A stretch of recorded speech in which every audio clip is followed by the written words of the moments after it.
Hello guys! So ngayon ay ituturo ko sa inyo kung paano mag-set up ng subscription.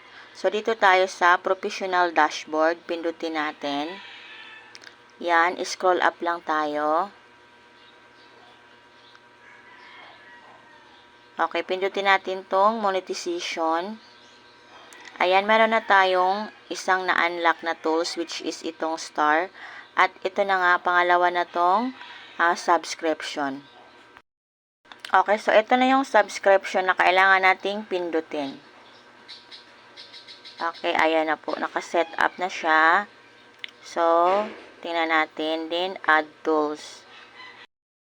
Okay, so dito pipili ka kung magkano yung gusto mong pipindutin na presyo para mayroong mag-subscribe sa'yo, yun sila ay magbabayad.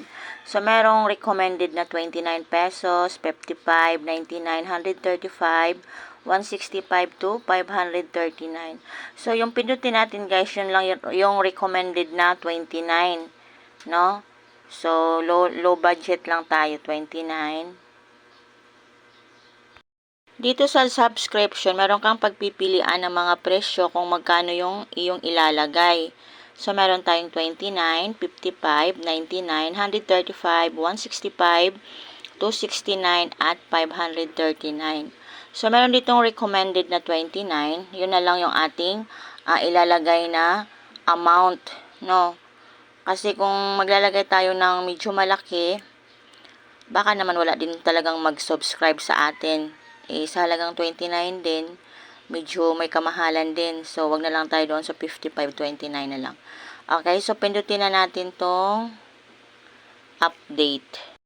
Okay, so pindutin na natin tong update kasi nga ando na yung recommended na price is 29. So, update. Ayan. Ayan na siya guys, subscription setting up. So, naglo-loading pa siya, antayin lang natin. So, pagkatapos no, nag-loading siya ng saglit at eto na guys, meron na tayong subscription na tools. Ayan. So, kung merong mag-subscribe sa atin, yun nga lang, magbabayad sila ng 29 pesos. No? So, go back na tayo. Ayan. Star, saka subscription na yung na-unlock natin na tools. So, yung itong sa baba, hayaan na muna natin yan at hindi pa kaya ng ating power. So, yun lang. Thank you so much and God bless.